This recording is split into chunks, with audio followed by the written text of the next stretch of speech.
Hi there, traders. This is Brad Gilbert with the Daily Market Insight for Monday, the 18th of September. All right, now getting the week started, we've got a load of central bank meetings. Okay, the Fed, the Bank of England, and the Bank of Japan on Friday. Now, that's going to diffuse a lot of the initial tension in the market, but there are a bunch of other releases like almost every other day, right? Monday, pretty quiet, but outside of that, it's going to crank up through Tuesday with the Canadian inflation numbers, and I'll run through those components in a second. Now, for those traders just looking to see what's happening, right, always good to sort of see how the market lines up on Monday. The US equity futures up, okay, and that's giving us a bit of a risk-on profile, but it's not really that dominant, right? Sterling probably been the odd one out there. Now, if you just have a look at the major instruments right now, we had some, let me just change screens. We had some major US inflation numbers out, sort of like a little bit neutral, if anything. I didn't think it's like the Fed are going to be raising rates. The numbers come out weaker. The trend is lower, is inflation numbers getting lower and lower. But what we have seen is with the ECB raising and then saying pretty much they're done, the ECB has pushed the dollar higher. Right, so dollar Swiss topside, euro down, sterling down.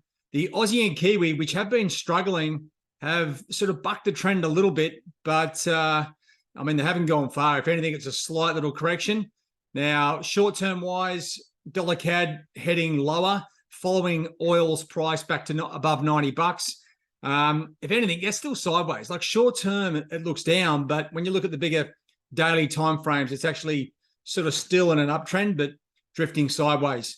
As I said, a lot of talk as we get closer towards Friday, whether the Bank of Japan will move away from their sort of really super easing policy. We'll have to wait and see. But this is what we've got to deal with. The dollar is back in the game, right? And we are seeing the other instruments sort of just following suit around what the dollar is doing. The overall bigger trends, as I said, with dollar CAD, you can see here, it's in a major trend, but we have just gone through a massive up move, but now drifting lower. Dollar yen higher, dollar Swiss higher, dollar index higher, and then you got euro, sterling, Aussie, and Kiwi, right? So the trends are clearly in play. And with the dollar, the talk around the Fed, there's no chance of any change in rates this week. In November, I mean, it's about a 40% sort of mark. So anyway, I don't think the dollar's got much more in it. I think everything that is good about the dollar has been factored in. And so that's, I don't think it's going to go much further unless, right, this is the $1 million question, we see weakness in the other currencies, okay, euro, Aussie, Kiwi, sterling, etc. That's where the dollar will keep going. Not off dollar strength, more off other currency weakness. Now, Monday, okay, there's not much going on here. Housing starts in Canada. You really want to be desperate to get hold of that. Let me just give you a quick run through the week. RBA minutes, Tuesday. The inflation numbers here out of Canada, super important for what the Bank of Canada are going to be doing. The final numbers of the inflation numbers here in the Eurozone, it's usually close to the mark, but you know what? It's worth a look. Housing numbers out of the US, sort of like a second tier number, which can sort of, add up to being something if we get some other numbers working into play. From Wednesday onwards, right, you've got a chunk of stuff coming out. Inflation numbers out of the UK. Early in the day, not much. But then you come down into Thursday, right? And this is where you get really going to have to pay attention because we do have the the Fed, right? And the Fed have been pretty good. They've told us a lot about what they're going to do. Now, I don't know if I haven't seen these before or what's happening, but they are giving us the interest rate projections first year, second, third year. I think they're trying to be too transparent. So what the market will be looking for is changes in these numbers. It's a new thing for me. I don't recall seeing this before. So just keep an eye on that as we go through that. But the Fed press conference is probably the key to the whole event, right? Where they get to ask them questions and the answers are not generally rehearsed. So then you come into the rest of Thursday, looking at the Kiwi GDP numbers, Swiss National Bank. So I left those guys out. The Bank of England there as well. And then you come into the Bank of Japan on Friday. So, you know what? Lots of central bank activity. All we're looking to hear is like, what are you doing with interest rates? What's the plan for the future, right? In amongst that, there are sort of good releases coming out across the board. Not only the Bank of Japan here on Friday, okay, but UK retail sales figures, Canadian retail sales figures, and some S&P PMI numbers there out of the US on Friday. So there's plenty happening.